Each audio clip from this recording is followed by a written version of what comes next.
Good morning, everybody. It's Monday. It certainly is. Good morning, good afternoon, all. Yeah, good afternoon to the British contingent. Oh my gosh. Is it getting dark there yet? Yep, sun's going down. 4 o'clock. That's it. Sun's going Daylight is down. over. It's getting really low. I can't believe it gets that dark that quickly in England. It usually starts getting dark here about 5 o'clock Uh-huh. in the afternoon or in early evening, and it's just like, really? Oh Daylight. my god. Yeah, you don't need it. Ha. You get rickets. About daylight. Yeah. How was your weekend, hon? It was good. It was busy. It went really quick. Oh, that's good. I'll tell you. Yeah, you did a hell of a show yesterday. Thank Oh my you. gosh. That was a lot of fun. Yeah, I bought a book, so it should be here either today or tomorrow. Generally, Hey ordered me a book, so I can't complain. Thank you, Jeff. Yeah.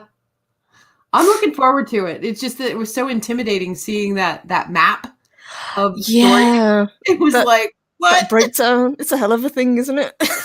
I couldn't believe it. I'm like, wow, this Discworld isn't tiny, is it? This is a thing. It's like, holy shit. It was unbelievable. I'm thinking, wow.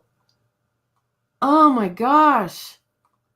I didn't know where to start, but I figured the witches would be as good as anything for me. So yeah, I think that's a really good place to jump in. Just read all the witches books, and if you like them, you can pick another series. yeah.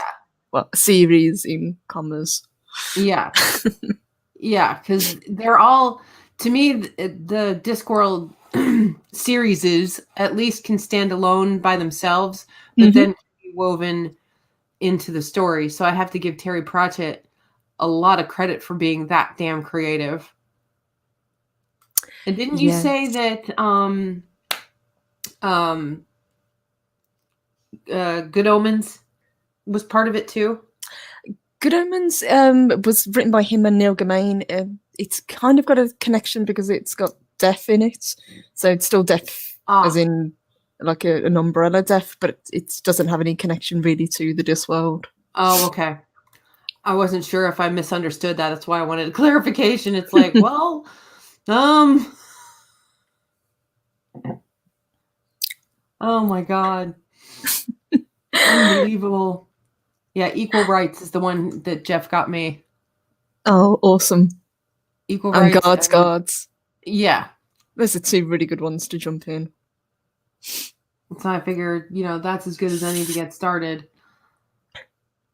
Speaking of getting started, shall we say good morning to everyone? Yeah, I guess. We should. My gosh. We've got a lot to cover today, again. Again, yeah. Oh, my God. Ugh. Well, we really got carried away last week because... oh, the death of Athelstan. That was not okay. So, okay, good morning, chat. There's not a lot of you hanging out with us this morning, and that's okay. I'm down with a quiet Monday. So, good afternoon, Derek McManus, Naughty Monkey O'Wrath. Good morning, Darth Haster. Our wrench is hanging out with us this morning. Let's see who else is here with us. Generalissimo Hefe is chilling out. Hey, Samantha Joe's in the chat. Look at that. Hey, holy cow.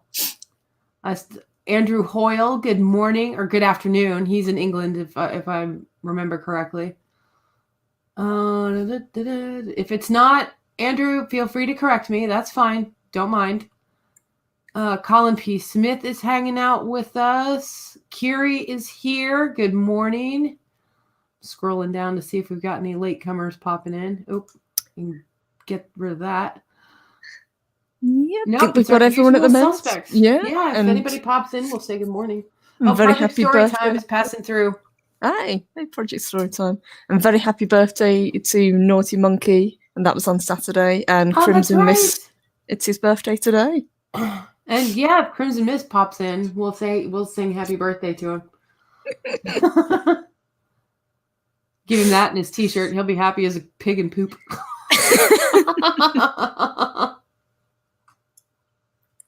So at least you're passing through, Josh. We'll see you on the other side.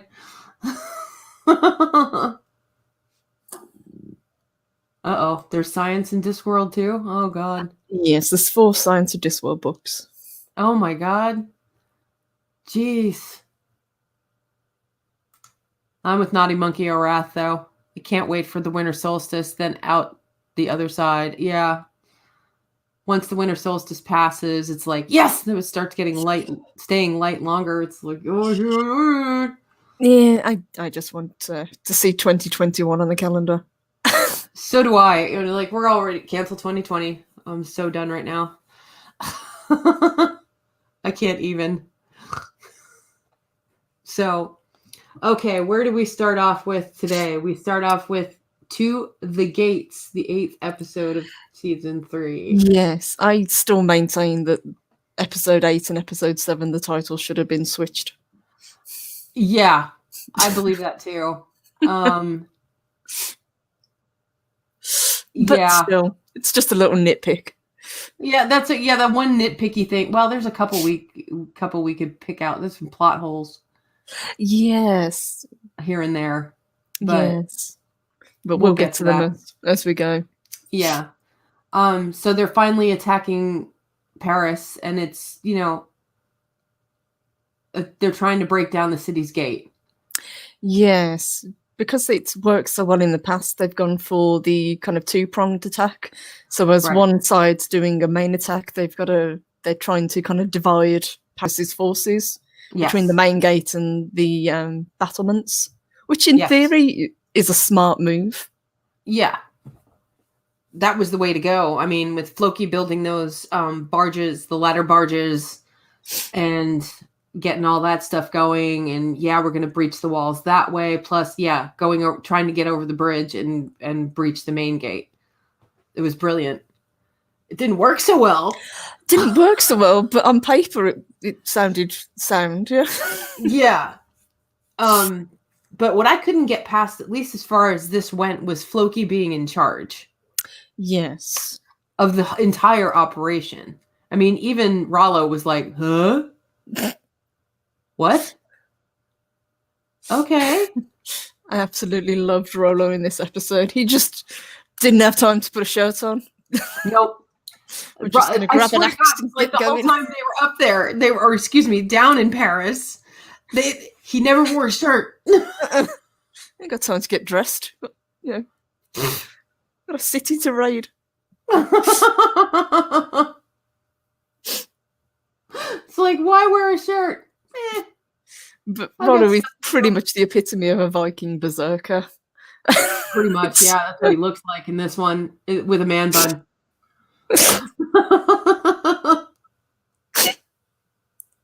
That bugged me because I've seen Clive Stanton interviews during this season, and he's constantly got the man bun. And it's like, oh, did you just come from shooting? Because I saw that in the episode. Or do you just like the look so much you just kept it? Yeah. I'm just like, there's no way. All right. No, whatever. But anyway, go ahead, Ton. Yeah, I was going to say, as you say, it was a pretty simple plan. Divide the forces of Margava, Kulf, and is it Elander, the little weasel? Yeah, Elander. Yeah, that little weasel. Were trying to break through the main city gate. And you'd think there would be more gates, the more spread out that the armies are, the more points that they could breach. But apparently, no, they just went for the 2. I suppose from a filming point of view, it makes sense. Yeah. But from a tactical sense, I'm not sure how much. I'm sure the guys in the chat could probably correct me. Yeah. And then the other side with Floki, Ragnar, Bjorn, Ronno, and most of the ships are obviously trying to breach the city walls on the barges. Yes. And it doesn't go so well. That's the only thing I can keep thinking. It's like, and hey, Psycho Dwarf 9, working and lurking. That's cool. And I think I just brain farted. Oh my God, I hate it when I do that. What the fuck was I talking about? To be fair to the Parisian army, they were really well fortified. They were prepared for this attack. And it was kind of odd that the Vikings didn't use the cover of darkness to attack as well, which they've done in the past. That's usually their modus operandi, is attack at night, or at least divide like they did with at Wessex. Yes. See that the battlements are divided, and there's no way for the second army to get to the first army. The divide and conquer. Exactly. The biggest problem they had was with the archers and the crossbows, because their archers couldn't fire up into and over the battlements. Right. And they couldn't fire into the very small kind of gaps in the walls that the Parisian archers were firing through. So they were just getting picked off. Oh, it was like one after the other. Like, pew, pew, pew. It's raining Vikings, for crying out loud. I felt bad for the Viking army. But it's like they needed the good swift kick in the ass, to kind of regroup and go back after them. Hey, Chris. Hey, Chris. Welcome. Good to see you, boss. Looking back, Princess Gisela, watching her was interesting because she goes and gets that tapestry. Yes, she gets the flag down. Like things are starting to go bad. Yes. Yeah. That was actually really clever kind of thing to do, to give them a symbol to rally around, and clearly it worked really well. But I did like, and I think Colin mentioned it as well, where she's just focused on Rollo this whole time, and throughout the episode, whenever she kind of sees him, she gives him that very calculating look. Yeah, it was just strange. Like, she just locked on him and was like, yeah, thank you, Colin, the Oriflame. Yeah, dipped in the blood of a martyr. Yeah. Who does it say? The holy banner of their patron Saint Denis. Is that how you say it in French? It's Dennis. Saint Denis. Yeah. Saint Denis. Thank you. I'm like, I remember her saying it in French, but I'm like, what? I failed French class, so sorry. Yeah, I didn't do French. I did German. So Oh, so you could romantically spit on your loved ones. Okay, cool. Awesome. So we're both like hacking because we've been up since some god awful hour of the morning rewatching our episodes for today. I've watched them like 3 times in like 2 days. So I didn't have to make notes this time because there was so much going on. I was like, dude, there was a lot going on. But because of Princess Gisela kind of rallying the troops, the defense holds. It does, yeah. And there's just piles of dead Vikings just everywhere, including Ragnar, who falls. Oh my god, yes. And Bjorn. Oh, that was the worst. I was like, not both of them. Holy shit. When I was first watching it, I'm like screaming at the television set, like, no, why? But at least Floki's side, it really fails, because not only do they not manage to climb the ladders very effectively to get over the battlements, they're too clustered together. And I think, if I remember correctly, they just pour oil over the ladders and set fire to them all. Yep. And we've got Psychodwarf 9 just tipped us $2. Thank you, Psychodwarf 9. We appreciate that. Because we're doing the review show. We're not going to do Jessica, but I'll make it up to you this week, I promise. What does Psychodwarf have to say? Did he say anything? Did he leave us a message? He did. He said, when besieging a fortified spot, you can't surround it, else you're going to get flanked. Exactly. Ah, that makes total sense. But I still think, given the size of the army and the fact that Paris, at least shown there, is an island, yes, they could have spread them out much better and attacked strategically. Yeah. I know this was Ragnar's plan to kind of get back at Floki for doing what he did to Athelstan, but it just seems really out of character that he would allow so many of his men to die. Yeah, and that was a lot. What was it? They said of like 1,000 men. I was like, yeah, it looks like it. There's bodies everywhere, including, that of Earl Ragnar or King Ragnar at this point. Sorry. And his son. Yeah. And Bjorn. Because seeing him laying there with, 2 arrows in his back was just like, oh my God. And Chris just tipped $5. Thank you, Chris. Thank you, Chris. We really appreciate that. Hey, Cobalt and Pudgy. How are you guys? You don't have to worry. I know. Sees its Viking shows, wanders off to play outside. That's totally fine. Has it snowed where you are yet, Cobalt and Pudgy? He can go play in the Pudgy can go play in the snow and build us a snowman. That's totally fine. But did Chris say anything to us? He did. Thank you, Chris. He said, just sending some love to everyone's favorite Valkyries. Oh, thank you, sweetheart. Oh, we appreciate that. Oh, yeah. It just occurred to me these 2 episodes might be a little too violent for Pudgy. Yes, especially the next episode. Yes. Yeah, it's. There's a lot of blood. To be fair, Lagertha's group did a lot better. They were a little bit more strategic with what they were doing because they had the battering ram where they're trying to get through the main gate, and they had the kind of covered cage that they took with them. Yeah. So even though they had a really hard time trying to actually break down the gate, they do actually succeed. Yeah. My favourite part of the episode is when they hook the spikes that they've driven through the doors up to these huge, powerful horses. And they're straining with all their might to get this gate open. And then is it Siegfried? Siegfried, that giant of a Viking. I was like, yeah, that's classic. Yeah! He just climbs over and starts tugging on the ropes himself. I was howling. That was pretty awesome. And they're like, it's a giant tug of war at this point between the horses and Siegfried and the gates. I was fully expecting him to just kind of pick the horse up under each arm and just carry them. I kind of was too. He's just so massive. I'm like, holy crap. Good morning, Bone. Good to see you, Bone.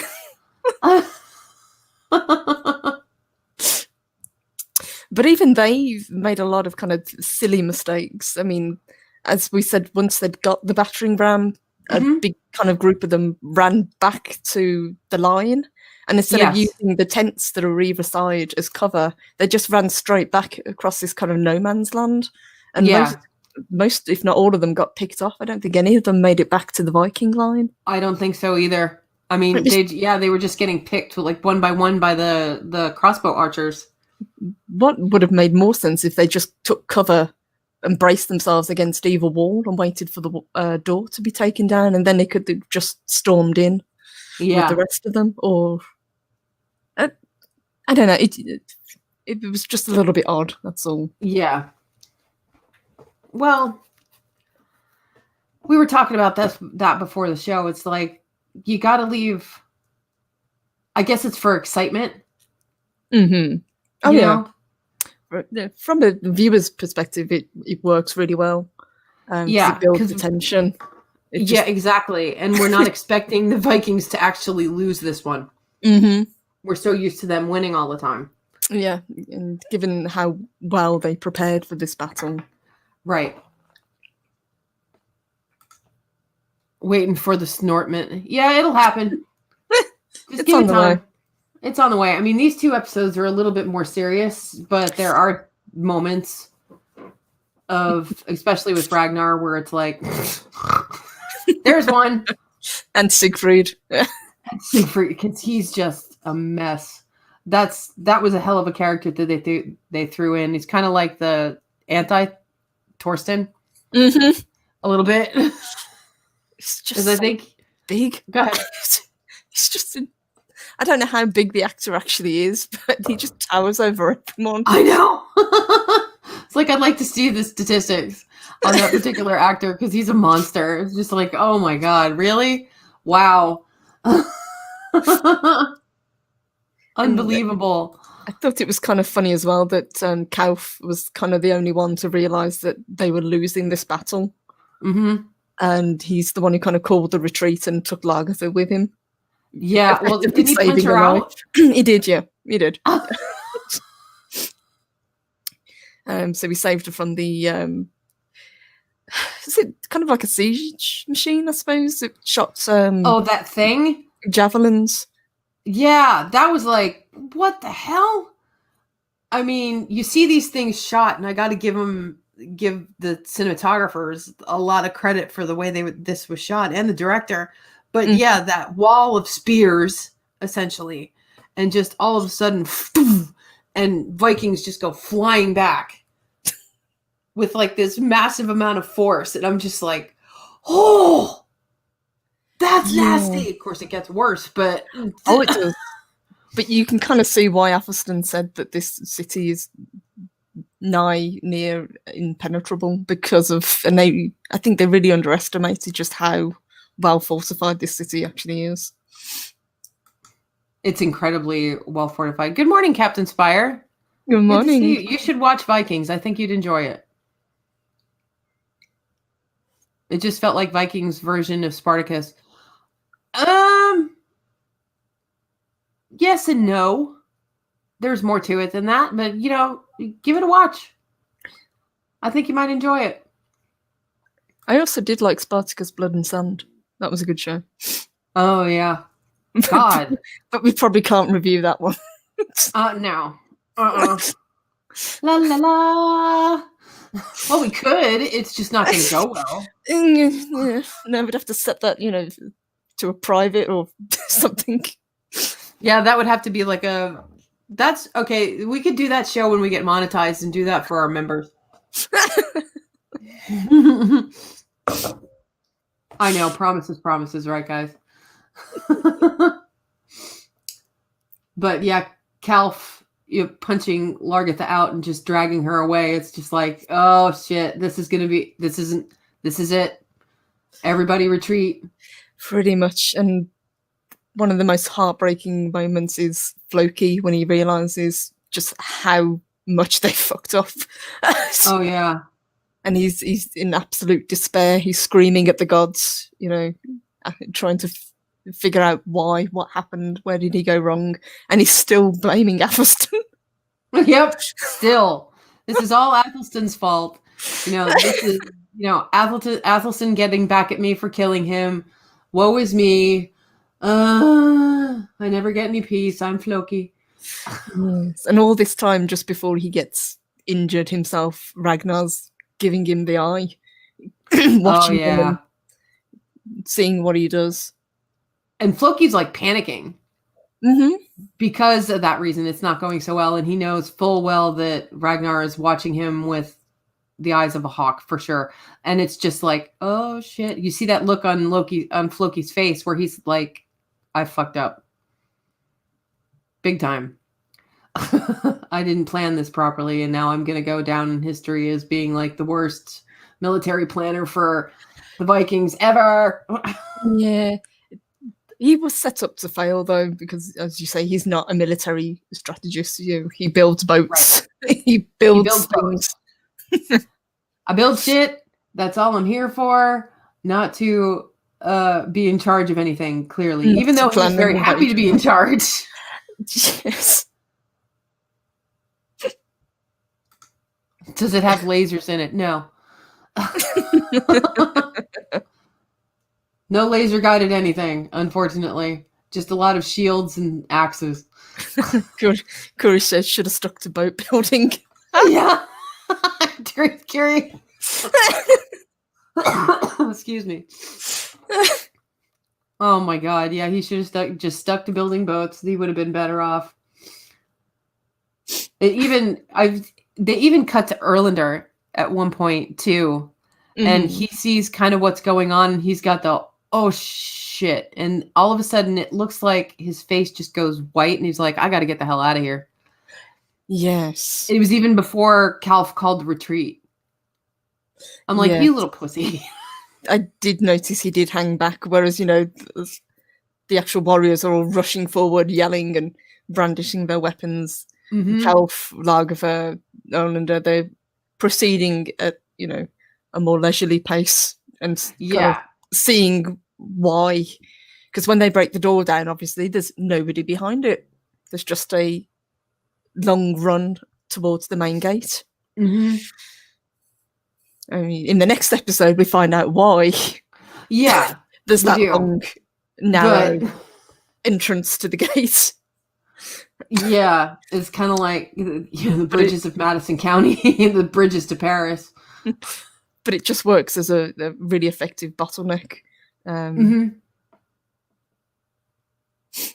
Oh God, yeah, the need forced to retreat. The Franks celebrate, of course, and the Vikings are left to deal with their wounded, which is not a pretty picture because among the wounded are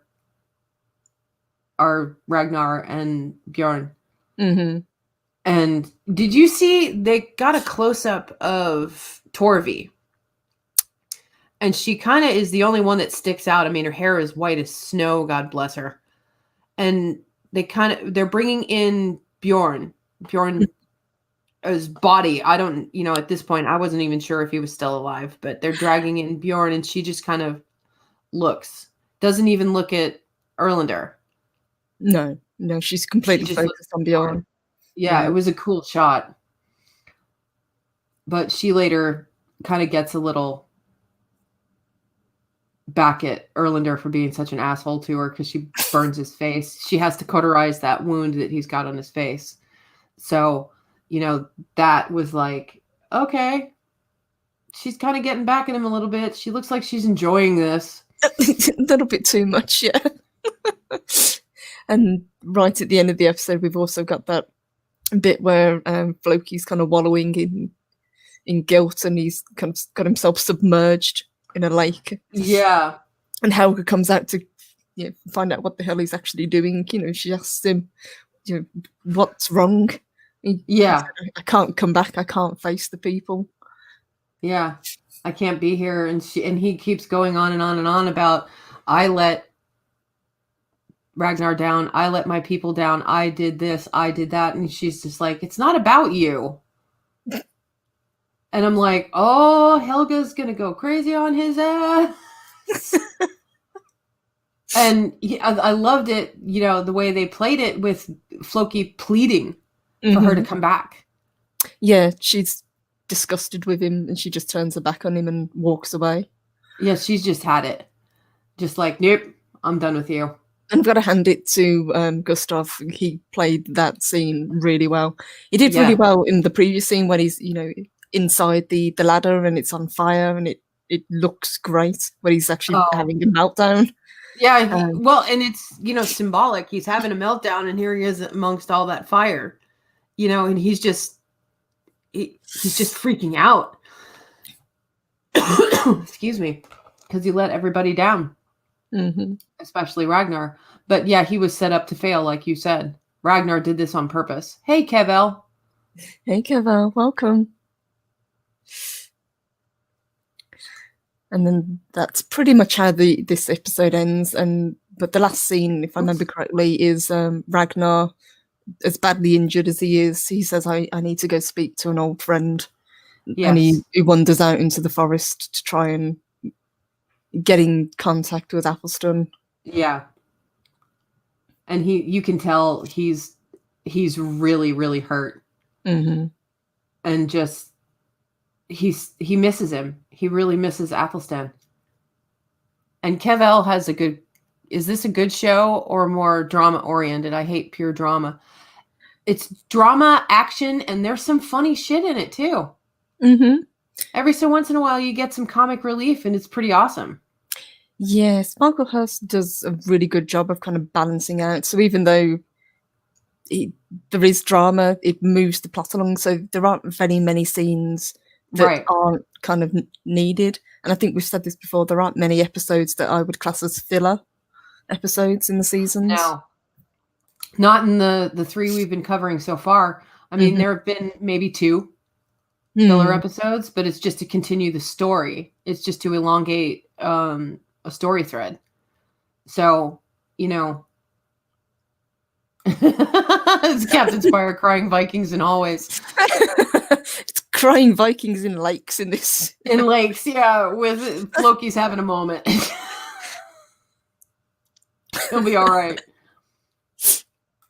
And, Colin P. Smith gives you some good advice here too, Kevel. Also, there are some mythological elements as well. Yeah, they delve a lot into the gods, the Viking gods.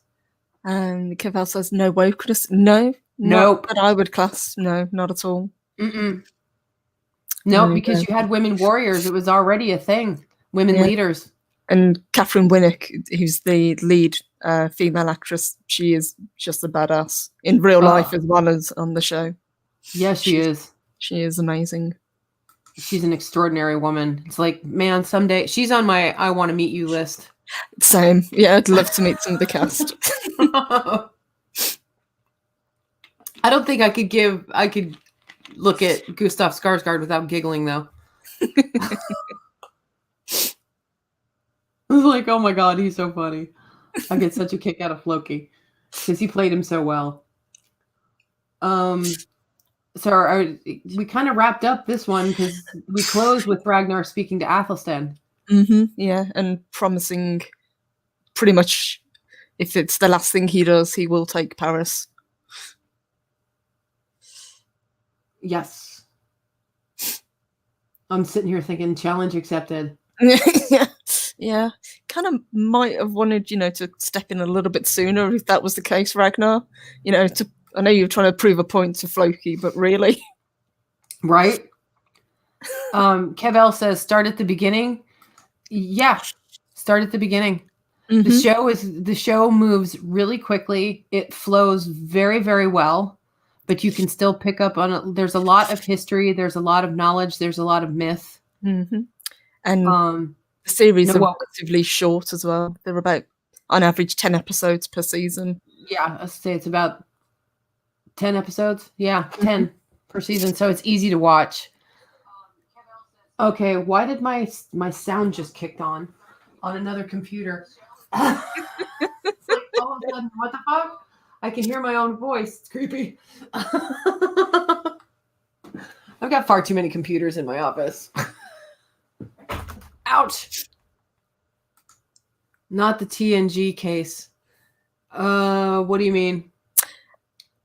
Slow start. TNG had a slow start. Oh God, no, not at all. This doesn't start off slow at all. You get right into it. You'll trust me, Kevel. You'll enjoy it. Yeah, it's so hard to find anything that's not woke, and with telling of the Viking stories, it can't be because women were just as powerful as men. And I think also this show's been around for a while now. I think it first premiered in 2013, if I remember correctly. I think so, yeah. The first season. So it kind of came before all of that really woke nonsense that we're inundated with at the moment. Yeah, we didn't get into that until 2016 after the election here. No, we're waiting for season 6 of Vikings to drop, so I don't know what that will be like, whether it will be affected. I hope not. Right. But so far, no, it's been consistently good. Oops. Chat jumped on me. The TNG's first season sucked. Yeah, there wasn't much I could say about it that was really awesome. And season 2 just grated on me because we lost Beverly Crusher. I did not like the second Doctor. While I liked Diana Muldaur as an actress, I did not like this role. No, I didn't like Lowski. So after that little side trip to TNG, we can go on to Breaking Point, which is the 9th episode. And it's time for round 2. Ding, ding. Yes. If it doesn't work the first time, just try it again. Just do it again. Yeah, Kevel, it's on Amazon Prime. It's on that streaming service. And it airs live on the History Channel if you have cable or a cable app. So yeah, that's where you can find it. While I don't recommend sailing the high seas, there's at least 2 places you can find it. I think, if I'm not mistaken, I have to check the listing again, but I think they're re-showing Vikings right now on the History Channel. If not, you can get it on the History Channel app if you do have cable. So, but check Amazon Prime first. That's what I watch it. Yeah, that's where I watch this, on Amazon Prime. Yeah, Colin P. Smith is right. Yeah, even the child actors are good in this. You'll love it. Especially Bjorn. He's a little handful. But we get to watch him grow up, so it's pretty cool. Let's see. Where are we? We are at breaking point. Yep, and breaking point. Round two, exactly. And they don't really waste any time in attacking again, it seems.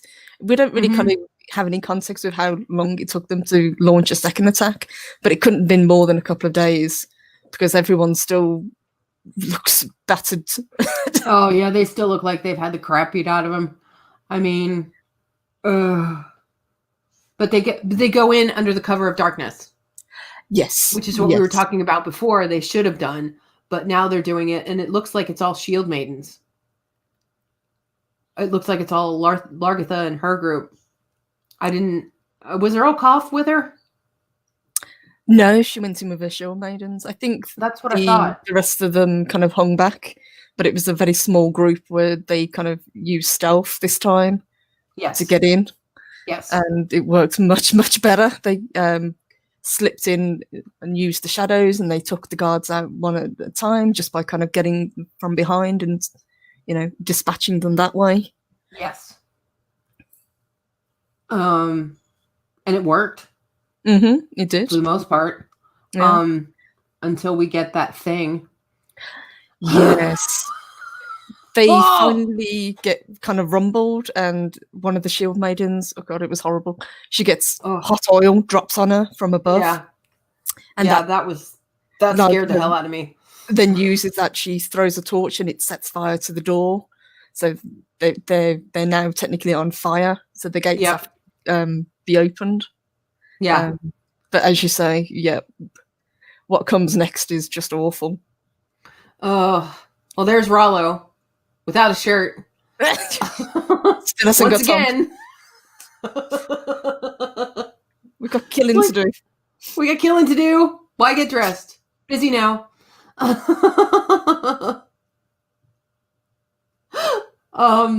that the only thing it looked like a giant spool of thread with spikes in it. I'm sure probably Colin could tell us what it's actually called. I mean, it was ridiculously effective. So as you say, in essence, it's just a gigantic spool that they had mounted on a ramp. So and it's attached by chains. So once they let it go, it just rolls, and then you kind of realize why it's such a narrow walkway that they have to cross to get to the main gate. Yeah. And there's a channel that this thing rolls down. Yeah. And it's not quite as wide as the bridge, but it's as wide as the bridge. Because at one point, I remember Floki kind of hiding between the wall. Yes. As it passed. It's a shame more of them didn't kind of think to do that, but I suppose Floki being so kind of lean, he manages to flatten himself against the wall, and this thing just goes past. But a lot of the Vikings aren't so lucky because they've been bottlenecked into this small area. They can't turn and run back in time, and a lot of them just get steamrolled by this spiked spool. Well, then they start rolling it back, and then they're still screaming Vikings stuck to the thing, and I'm just like, oh, man! Oh, that's a horrible way to die.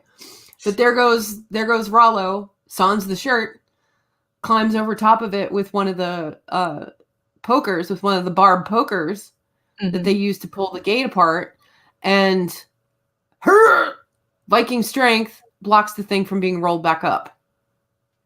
And then they start climbing up over this thing. Oh. Yes. And in the meantime, we've got Count Otto further back, wondering why they can't reel this thing back in for another go. And Count Otto is like, I think there was a look on his face at one point where it's like, I think I may lose this one. Yes. Just for a split second. And even the princess is there, and once again, she sees Rollo, and she's got that calculating look on her face. Like, He's interesting. Okay. Uh-oh, monkey down. Uh-oh. It's confirmed Cyberpunk 2077 in the warehouses waiting shipping to retail outlets for December 10th. Monkey faints. Monkey down! Oh, thank goodness. You okay? Get him some smelling salts, guys. And he just passed me my controller after the show. Christmas is coming, hon. Sorry, can't help there. I don't know anything like it in reality, but it would make sense. Just curious if there was an actual basis for this particular weapon. Like you say, it was very effective. Oh, extremely effective. Extremely effective. Oh, cool, Kevel. Xfinity's got excellent on demand. Go for it. Go for it. Cool. For crying out loud. Really, Naughty Monkey? Remember what happened the last time you typed nipples into the chat? It's apparently not on the banned list anymore. You can say it. No, they're banning people for saying good morning. Yeah. Thanks. Hasn't happened yet, but I suppose we should say good morning to our Google overlords. Yes, good morning, Google overlords. Anywho.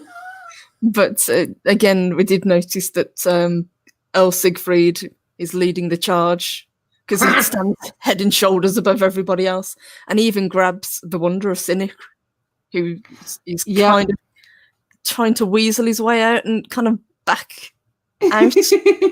That creepy little turd. It's so creepy. And I don't know why. I mean, I get a kick out of him, though. He's pretty funny. I mean, talking about comic relief. He's a very, very strange character. He's really odd.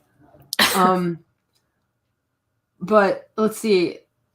For whatever reason, while the French have managed to, well, the Franks, they're not the French yet, have managed to defend Paris yet again, there's a mysterious illness that's spreading.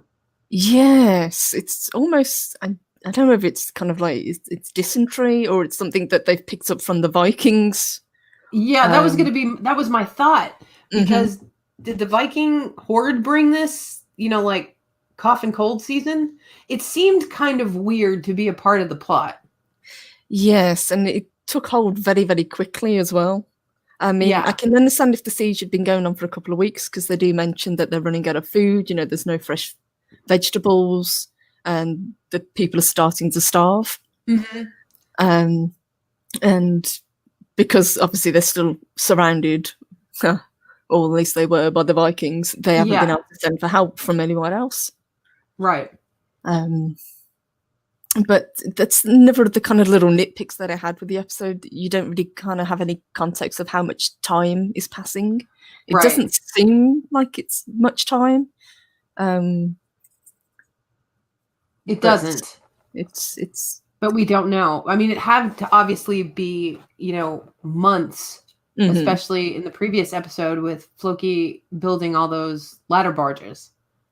Yes. So they had to be on the sidelines, on the shores for months and months to getting these built. That and how long it took them to actually get up the river. I know that in previous episodes they said that they progressed fairly rapidly because none of the Earls actually took any action against them and let them get as far as they did. But still, context, it's a little bit hard to kind of figure out how long it was taking. Yeah. And yeah, thank you, Colin. Yeah, I thought so. The besiegers were known to catapult dead animals into cities too to biowarfare. Ah ha ha! Gross. Yes, but we didn't see any of that. I just think maybe it was something that the Vikings brought with them. It was just a disease that they had. Gotcha. I could have understood it if they'd kind of catapulted their own dead into the city, or dead animals, like Colin says. Yeah.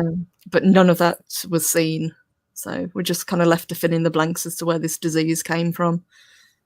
But it almost is like the disease that took hold in Catacut if you remember correctly. Yes. Where we lost a lot. That plague. It was the sweating sickness. Yeah. Mm-hmm.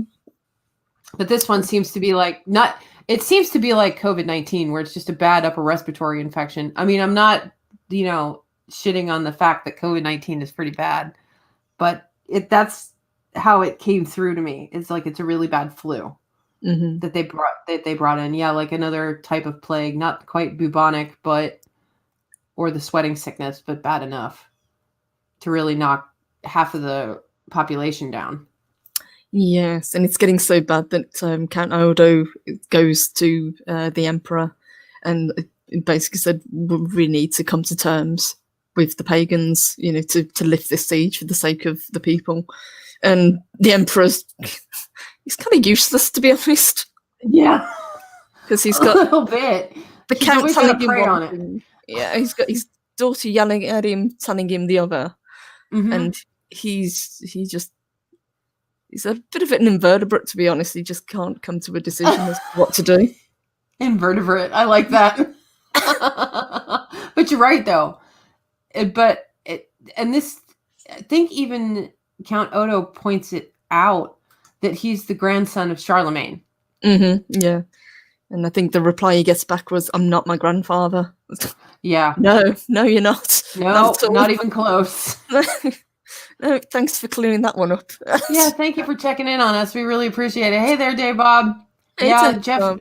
Generalissimo Hefe knows all about honeydews. Yeah, that's totally cool. That's totally cool. Generalissimo Hefe says Samantha Joe, rather. Starvation due to siege combined with poor sanitation really does a number on peasants. Yes, it does. That is totally true. Yeah, the Emperor he's useless. He is. Yeah, he really is. I think eventually they kind of talk him around to, at least trying to be diplomatic and see what the Vikings actually want, see if they can offer to pay them to go away, in essence. Yeah. Oh, there was this other thing too. This was like a really weird plot thread that they planted that didn't really seem to go anywhere. It like snagged and didn't go anywhere. It was Oslog. Yes. Back in Kattegat. Yeah, they made a detour back to Kattegat, I suppose, just to kind of touch in with things. Because in the previous episode, I think we've got to mention that Purin had decided that she had enough. Had left, yeah. Yeah, she up and left baby Siggy behind. Yep. With Oslog, who's the only child she cares about is Ivar. Who's about the size of a 10-year-old now. I was going to say, he's ready to go to college at this point. But yeah, it was a weird little thread where suddenly we have Christian missionaries starting to show up in Kattegat. And I'm like, huh? Okay. I didn't understand the piece of that thread. To be honest, I think it's like we were saying in the green room, it was just to show that Aslog can actually be a queen, because before it was Siggy kind of pulling the strings behind the scenes. So she had to kind of step up and actually be a ruler. But it just kind of made me smile, because I just thought, what would Floki have done had that guy have turned up a missionary? And he'd been in Kattegat. His head would have exploded. Oh my god, he would have gone berserk, which is what happens later in the episode. In this episode, it's like you could see the actual moment where Floki has a stroke. It's like but this Christian missionary, basically he says that you're worshipping false gods, you need to come over to the side of the Christianity. And she kind of looks at him and says, our gods are real, our gods are greater. And as punishment and as a trial, she decrees that he has to hold this heated iron bar. Oh, yeah. Boy, they were cruel. God damn. So Oh, I've heard of that before, so I'm guessing it was kind of a test of his faith. If he wasn't burned, it would have right, been proof, as in the vision that she had before, right. reality set in, Yeah, um, that the Christian God was actually protecting him. But unluckily for the missionary, obviously, you can't hold a iron bar that's just come out of the yeah. fire. Yeah, you're just not going to be able to do that. Your hands are roasty toasty, princess. I mean, they are out of here. I mean, that's just not happening. But I thought it was just the strangest thread. I It mean, yeah, was. we had to check in, of Hmm. course. Meanwhile, back at the ranch. But it just seemed odd. We could have gone the whole episode without seeing it. Hmm. Like it didn't Yeah. seem like it had a point. Yeah. No, it wasn't really noteworthy of what happened. But I suppose it's kind of just to prove that, yes, the Christian religion is now kind of encroaching into their way of life, as it were. Yeah. Which is something Floki was deathly afraid of Hmm. and mentioned earlier in the seasons where he was the Christian god one day will take over for our gods and our gods will be thrown by the wayside and there will be only one god. So maybe that's tying in with that thread of the Norse gods going the way of the dodo slowly. Yeah. Colin points out trial by ordeal. The Iron was judged by how quickly the wounds healed. I think so, but I think at the same point he was never going to be left alive anyway. Because obviously they say to him, "What do you want us to do with him? Just kill him." Yeah, just kill him. Like, well, why didn't you do that in the first place? So I think it was more just to prove to the people as well that he's not protected by his god. Right. He's going to be burned badly. Yeah. Oh, and Darth Haster actually makes a point. It could have been cholera. It could have been. It could have been. Yeah. Yeah. It very well could have been. But, either way, plague and pestilence follow starvation. So, I mean, golly. Yeah, it's all very well having a fortified city, but if you can't get supplies in once you've been attacked, you're pretty much it's a prison. Yeah, and you're gonna die there. That's the end of it. It's like going to the tower. That's the end. This was a pretty heavy episode, but there was another kind of funny scene, wasn't there? Where dear Earl Siegfried. That's it, Siegfried, the mountain of a man. Yeah, because he and the Wanderer get captured by the French army. And you look at these tiny little French soldiers surrounding this giant Viking, and it's like,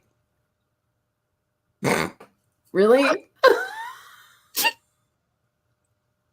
I mean, you can understand the Wanderer because he's this tiny little, thread of a thing, but it's just like they're surrounding Siegfried, and it's just like, oh my God, are you guys serious right now?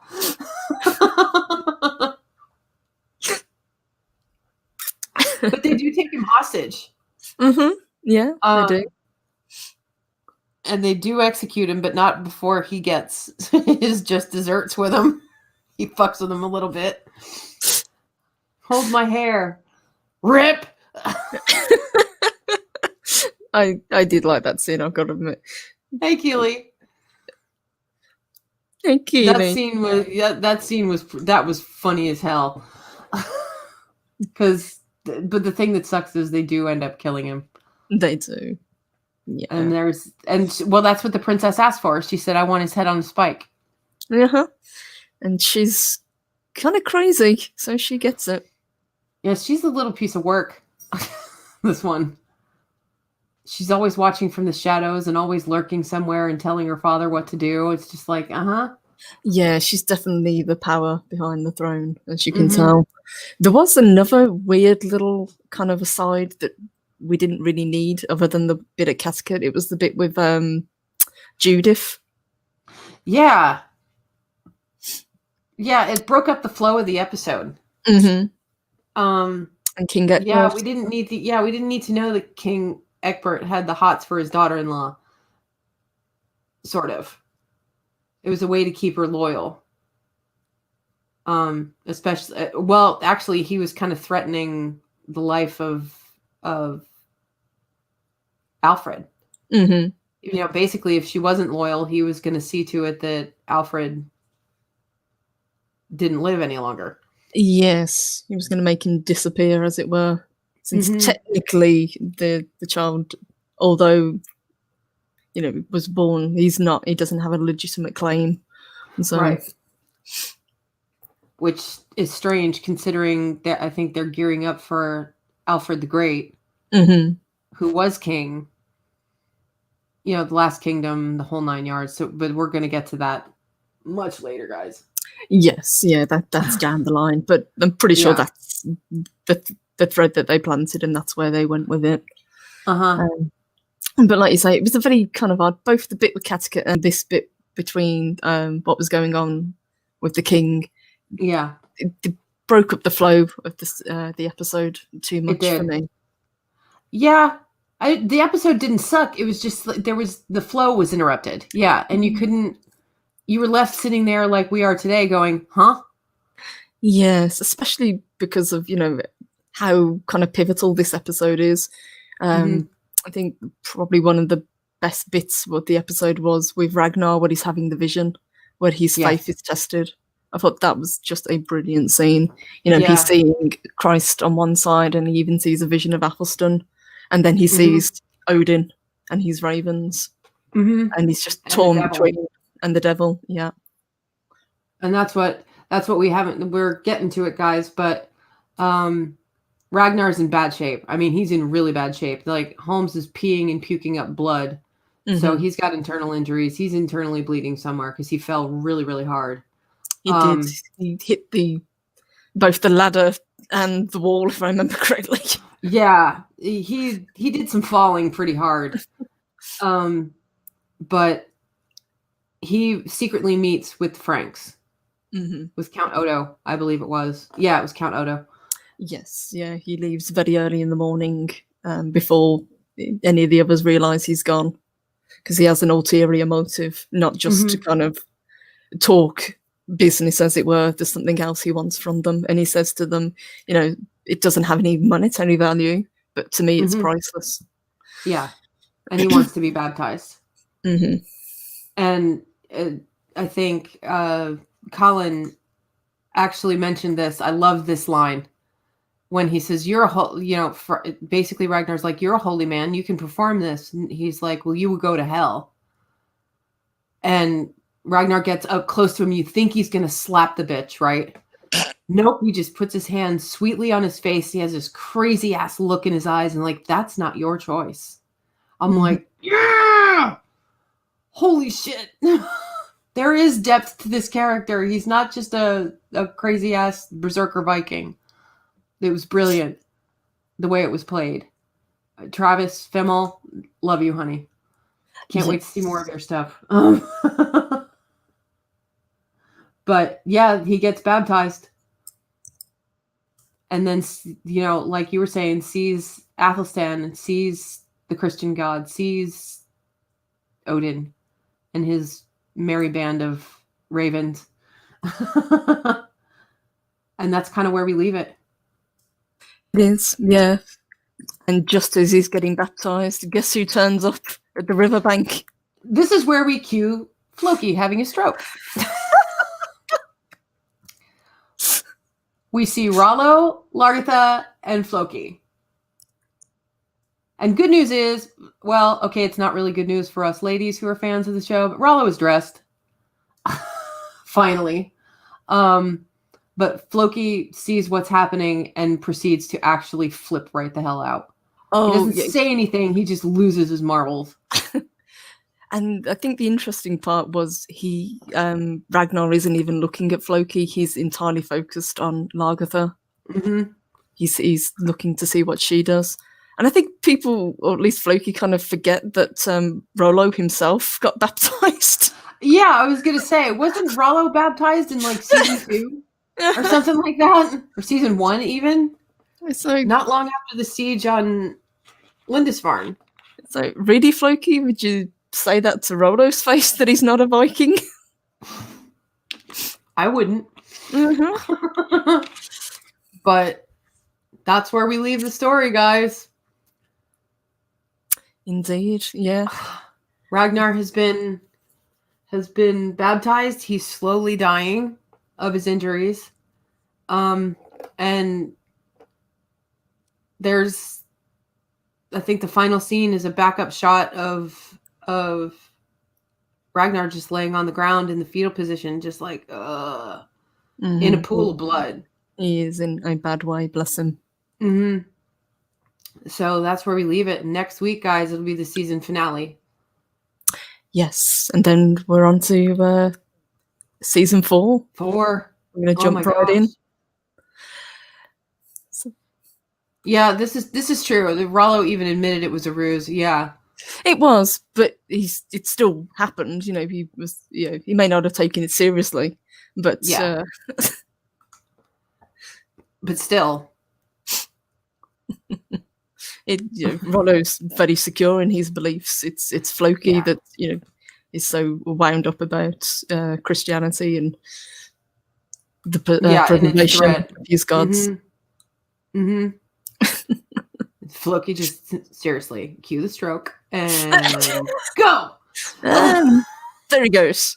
And well done. Okay.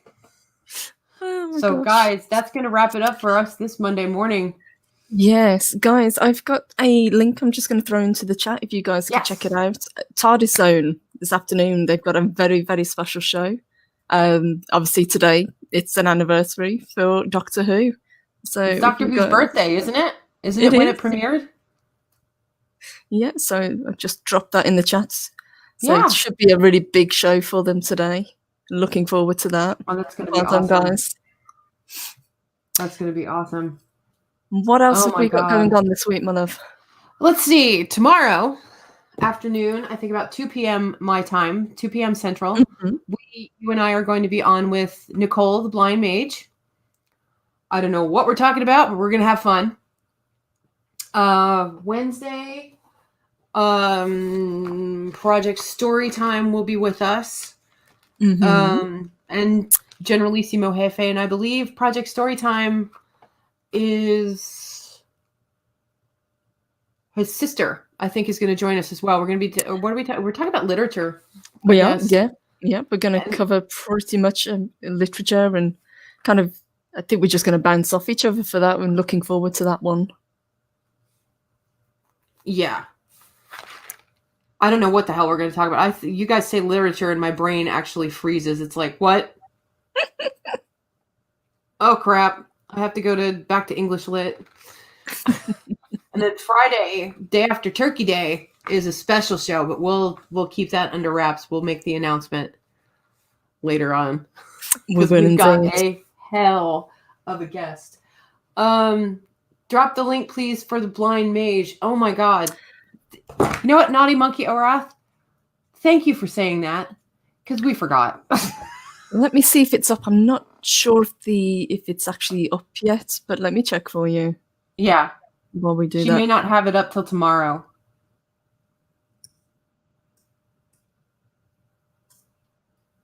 What did you think of the episode so far? I mean, like we say, it was a little scattered. These were high action. You really need to pay attention. Episodes.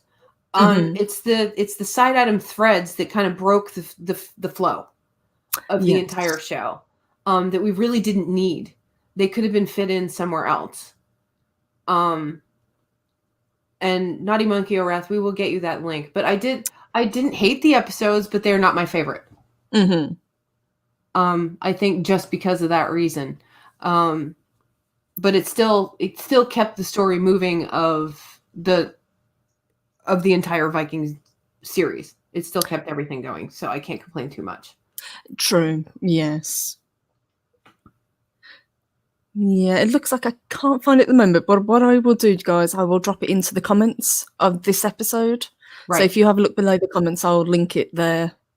and you'll find us there tomorrow. We'll tweet it out, obviously. Yeah, and we'll tweet it. And it'll be Discord. That was going to be my next question. Are you going to post it on the Discord as well? Okay. Yep, we can do that. Okay. That'll be easy peasy. So yeah, if you guys are in Valhalla, you'll be able to see that. You're going to put it in the Valkyrie venue or post live stream? Put it in the live stream section. Okay. Okay, cool.